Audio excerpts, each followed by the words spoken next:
It's always an interesting trip out to Red Pig Tools, and I'm with Bob Denman. And Bob, you have for us today a different kind of hose, and I never realized that there's so many different hoses, and they all do something just a little bit different in the garden. That's right. There are three basic kinds of hose in the world. There are push hose, such as this one right here, that you push away from you when you cut. There are draw hose, such as you pull towards you when you cut. An American pattern hoe, such as this, is the standard draw hoe. And then there are scuffle hose, which we're going to be talking about today, which are hose that cut both on the push cut and the pull cut. And they're the most efficient for weeding because you're not wasting any motion. Okay. The most common scuffle hoe known to people is the oscillating hoe, commonly called a hula hoe. A hula hoe is actually a brand name of one particular, the most popular and first one.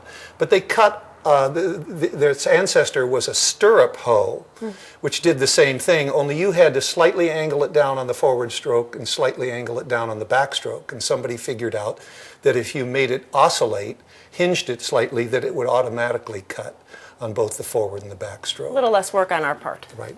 And then there are a number of different kinds. For instance, this one is called a Cape Cod weeder, and this is a very large Cape Cod weeder, a large version of a small hand tool, very heavy duty, comes on an extra heavy handle, and it's for weeds that are more recalcitrant. If you're on a rural property and have big weeds, that's a good choice. This is a medium duty tool called a swow, and it came out of England as an alternative to this particular tool right here, which is the earliest form of this kind of tool called a Dutch hoe. Now this one is a push hoe, but along the line they started sharpening them on the backside, raised this up here a little bit so you could cut both on the forward and backstroke, and gave rise to the scuffle hoe. This is a lighter duty version of this. It's just not anchored on both sides, so it's not quite as strong. So maybe for a home gardener, where this is going to be more for heavy duty, this is for your beds. Right, and this one is a little more upright. You work a little more upright with it.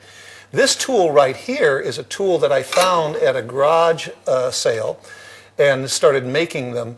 It's an agricultural hoe or tender plant hoe. And it's a scuffle hoe, all four of these. It's extra wide. You can tell it's used in gardens and fields because of the width of it. And then it's folded up on the ends. And those little wings served as shoulders that keep you from kicking dirt and stones over onto tender young plants. And it also, in a hand hoe such as this, lets you locate the edges of the blade so that you're not accidentally cutting through tender young plants. That's a good thing. This particular one here is a diamond hoe.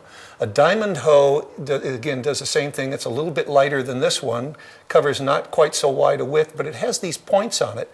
And the points are excellent for pricking out individual weeds, again, that are too close to allow you to go in with a blade and slice them out for fear of damaging the adjacent crops or plants. That'd be handy. This is a very popular tool called a winged weeder.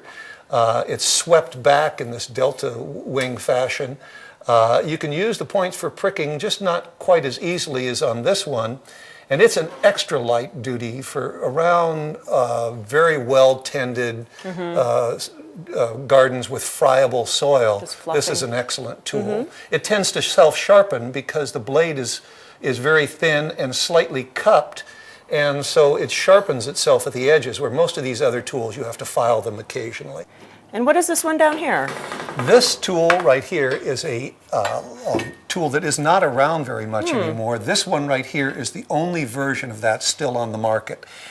And it's a tool that floats over soil. It has a bit of flex to it. So on uneven ground, it's an excellent tool because it keeps you from fighting the little hillocks that you run into with a stiffer hoe. Yeah, it makes it a lot easier on us. Well, you know, all of these tools have their job. Makes it a lot easier in our garden. We'll enjoy our gardens more. Out at Red Pig Tool, Bob has all this information, all these beautiful tools to show you. And you have a great website that we could manipulate through and see all of the things there. Thank you so much for having us. And please come out and visit. They're out in Boring. Take care. You're quite welcome. Thank you.